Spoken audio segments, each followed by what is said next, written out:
but yeah, we can just jump right into it because I don't want to take up too much of your time. I know you're tired, and it's late over there. So again, I really appreciate it. We just kind of want to highlight some of the work you're doing, which is great. But first off, easy question for you, at least I hope. Let's just talk a little bit about Nourished Hearts in general. What is it that you guys do, on a normal basis? Normal basis, we're a 501c3 working to keep Ukrainian children out of orphanages. So we're trying to keep vulnerable families together. We do that work through the local churches. They offer after school care. Their school gets out at 1 p.m. So it's hard for mom, grandma, aunt, whoever they're living with, to hold a full-time job. So we step in, open the church doors, and offer tutoring, a snack, and then a hot meal at the end of the day. We offer things like dental care, glasses, doctor visits, hospitalization when needed. And it ends up going into the extended family, of course. It's a very challenging work for our Indigenous leaders there on ground. We have a staff of about a dozen, but almost 100 different volunteers. So what, when you guys started Nourished Hearts however many years ago, what made you, get into what made this something important that, you wanted to work in? I never would have expected it back in 2003, the first time I ever did any kind of work in Ukraine through Emmanuel Church in Holland. But then that led to the adoption of our youngest from Ukraine. And then we started working with his sister who chose to stay behind. His older sister. It was her choice at the age of 16. And then she died as such a young woman. And I thought it was so needless. I really think that we can do better. So I just started talking with people in Ukraine who felt the same way. And we just started working toward that. We didn't really have a playbook, but I had helped Maplewood Christian Reformed Church open their Treehouse Center. And I saw the difference that was making with kids right there in Holland, Michigan. So then that was about 2000, I think, 1999, 2000 time period. And so that's kind of the model that then we ended up using in Ukraine. Gotcha. Great. So obviously today, things are a little different. You're not in Holland anymore. Over in Poland. Tell me a little bit about how you guys have transitioned into what you're doing today, and what obviously you've been working in Ukraine, you have a connection there, but what was kind of the draw like when you heard what was going on? Like, I just have to be there right now. I couldn't sleep back in Holland. The minute I was holding a plane ticket. I've been holding this plane ticket to Odessa, Ukraine since last September. And with all the different variants of COVID coming out and everything, I just never got to go. And then I'm friends with a family who was going to host my son and I there this summer. And he's a high-ranking Ukrainian army official fighting for his life right now in Kyiv. And he asked me to take care of his family. And I told him that I would. And his 18-year-old son got separated from the rest of his family. They made it to Michigan, but he didn't. And I said, wow, and I'm holding this plane ticket to Odessa, Ukraine via Warsaw. And he's stuck in Warsaw. It was kind of a no-brainer. Yeah, so you were able to get over there. I know you mentioned you're in Warsaw right now, and were you able to connect with his son then? Yes. Yeah, and is he still there in Warsaw with you, or did you have him come back here to West Michigan? No, he's still here. We're still fighting. Right. And I want to thank, Congressman Bill Huizenga and Senator Gary Peters, both for helping us out. Great. In what ways have they provided assistance for you guys while you're over there? Well, we've been able to help one family get out of Ukraine and into Moldova. We've been able to help another family that actually stayed a couple nights here with us get into Germany, where they have family there. And there's a fourth family now on the horizon.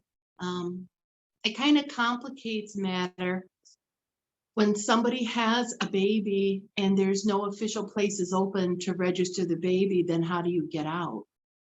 Because the baby doesn't have any identification. So that's the next problem, I think, that I see on the horizon now. Yeah. So what obviously I know you're helping folks that are crossing over into Poland. What kind of assistance are you providing along along those lines? How are you helping these folks once they cross over? Well, the places to stay are kind of getting low. So we're offering an apartment. I'm very close to the US Embassy. And then we are offering transportation help. And then we have an emergency family relocation fund that we've been able to gift the different families with as they leave. It's not like the Ukraine banks were open. It's not like people are leaving with their life savings. They're leaving everything behind. I think the last family we helped get out of the country had a total of $40 US. Wow. Yeah, that's for a family, obviously, that's struggling. So when these folks are coming across the border and you're getting a chance to talk to them and hear, what they're telling you, I mean, what is that like? What is the situation for these families? I would say the longer this goes on and the more events that happen, like the bombing of the maternity ward today, that just makes the Ukrainians more resolved. I think, I don't think the leadership of Russia could do anything more in the opposite way of what I think they want to have happen than what they're doing right now. Yeah. So, when these families are coming over and you're talking to them, obviously, it's just that resiliency that you're definitely seeing from them. Even the ones who at first believed all the propaganda are now coming across and saying he lied. Wow. Like, yeah, like the, like Russian speaking Ukrainians are, those folks that, yeah, they're starting to see that Putin was not telling the truth.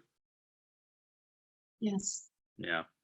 Um, so here, back here in West Michigan, obviously where you're from and where Nourished Hearts, began, is there anything that folks here can be helping you guys out with? Obviously I know it's tough to get things over there right now, in terms of collection and thing like that, but is there anything that, you would want to ask the people back in your home community to help out with? Right now, the biggest things I can think of are prayer and funding. Those are really the only things we can do right now. I'm here on the ground. I'm trying to set up connections for shipping containers. But to tell you the truth, it really does appear that Europe is taking care of these border countries. And they're getting things here much faster with much less red tape. Medical supplies, I think, are always going to be needed, though. So that is one thing that they could work on. And I would say, look for trustworthy organizations to donate through. Go to your house of worship or go to your favorite civic organizations, someplace where that it's going to actually be used correctly. Then there's always the big ones like Samaritan's Purse. I've already seen evidence of them being here, the American Red Cross. And I would even go as far as say, go to your employer and say, hey, if I want to take up a collection for Ukraine, will you match it? There's just things like that that we can do. Look, I'm just an average Holland woman, actually. I mean, I came over here without any connections, without any plans. So, and I really feel like my presence here is making a difference. So everyone can do something. I mean, besides the do unto others and the whole, love your neighbor as yourself thing, if history has taught us anything, it's taught us that staying silent, doing nothing, only helps the bad guy, right? Do what you can while you can.